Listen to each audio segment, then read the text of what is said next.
Mesozoic mammals were ecologically diverse, but have a variety of traits that suggest that many were nocturnal, ceding the daylight hours to the dinosaurs. Nocturnality is suggested by the relatively large eyes and acute hearing of these animals.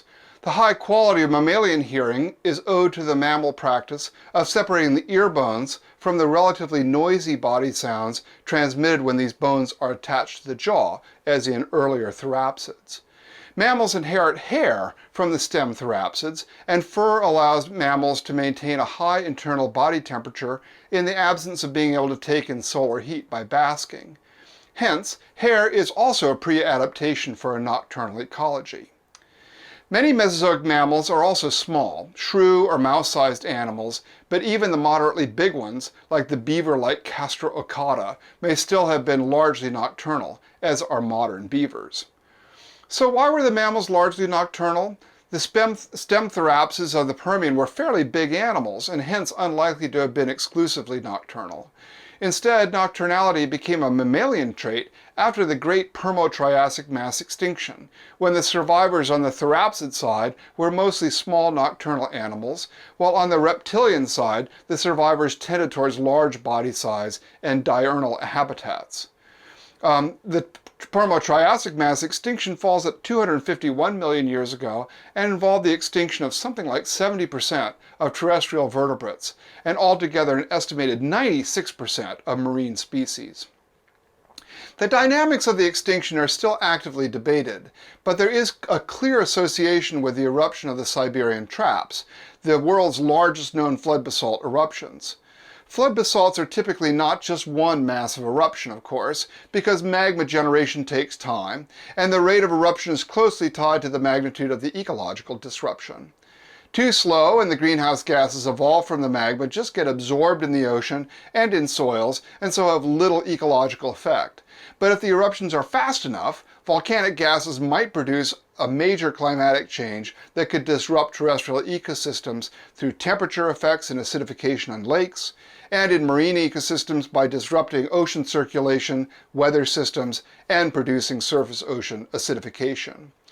The magnitude of the PT extinction might have to do with the eruption of the Siberian traps into coal basins in Siberia that could generate copious amounts of greenhouse gases, even if the magmas were not particularly gas-rich or erupted relatively slowly.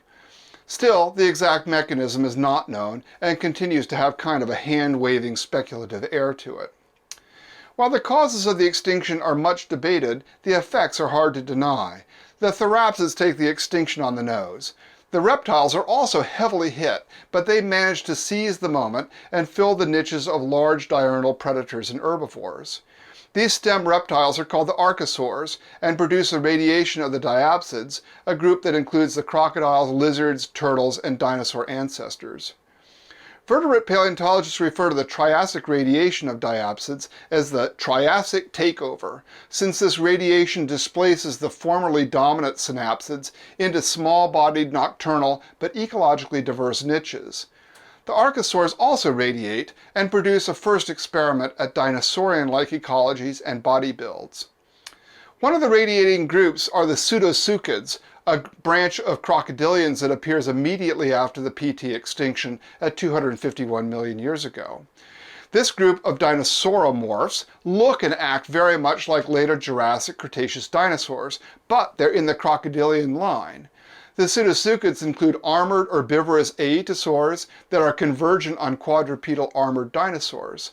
They also include groups with leaf teeth, adapted for herbivory, that are convergent on the ornithischian dinosaurs. Furthermore, there are carnivorous groups as well, such as the carnivorous Paposauridae that were somewhat crocodile-like with quadrupedal stance and a long body up to 6 meters long.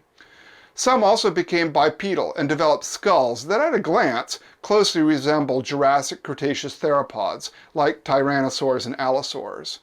Still, the pseudoseuchians are clearly differentiated from dinosaurs by a whole host of features, including the placement of the legs and the tendency towards crocodilian four-legged body position.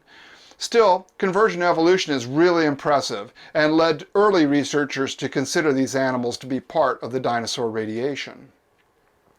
Things get worse for therapsids about 50 million years after the PT extinction, when another flood basalt sequence, this time in the North Atlantic, spawns the Triassic-Jurassic mass extinction dated at 201.3 million years ago. The TJ extinction extinguished nearly all the therapsids and the pseudoseuchids, leaving the door open to true dinosaurs. Clues to this extinction come from rift lakes in the northeast US, where there is a fern spike in the lake sequence.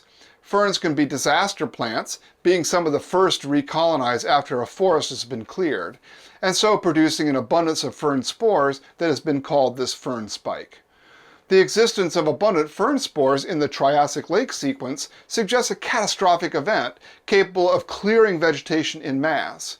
Presently, most research is pointed towards the eruptions of the Central Atlantic Magmatic Province, known by its acronym CAMP, as the triggering event for this extinction.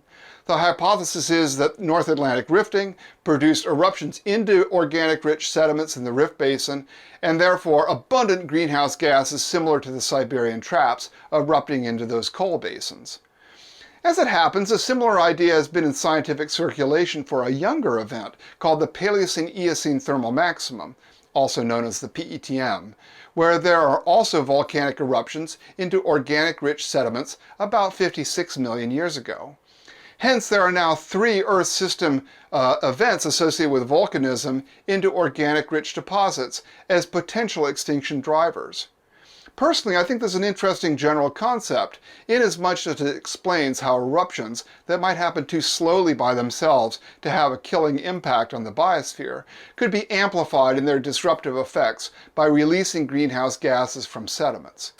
Still, the idea has some way to go to really explain the details of the extinction, not least because the youngest of these flood basalt organic shale killers, the PETM, was not much of an extinction compared to the other 2. Still, watch this space, since there's almost certain to be more work published on this extinction process in the coming decade. Whatever the cause of the TJ extinction, the result was the near-complete elimination of large therapsids, as well as the pseudoseuchids, leaving the ecological door open to the dinosaurs. This is a repeat of the PT extinction, where the synapsids fared badly against the pseudoseuchids, which went on to fill the diurnal large animal niches. Paleontologists referred to the result of the TJ extinction as the nocturnal bottleneck, because the stem mammals are largely relegated to nocturnal habitats. For mammals, this nocturnal, relatively small body size ecology turns out to be a good place to be when the Cretaceous-Paleogene mass extinction rolls around 65 million years ago.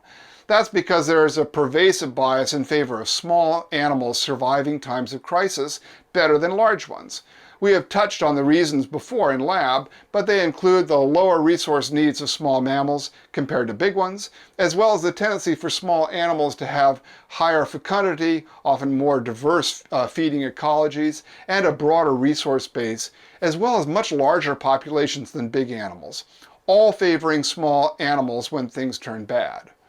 Of course, the payoff in being little is not immediate, since the dinosaurs rule the diurnal large body-sized part of the ecosystem for 136 million years before the dinosaurs get their comeuppance. Furthermore, starting in the late Permian, the reptiles are undergoing their own radiation, as we shall see next.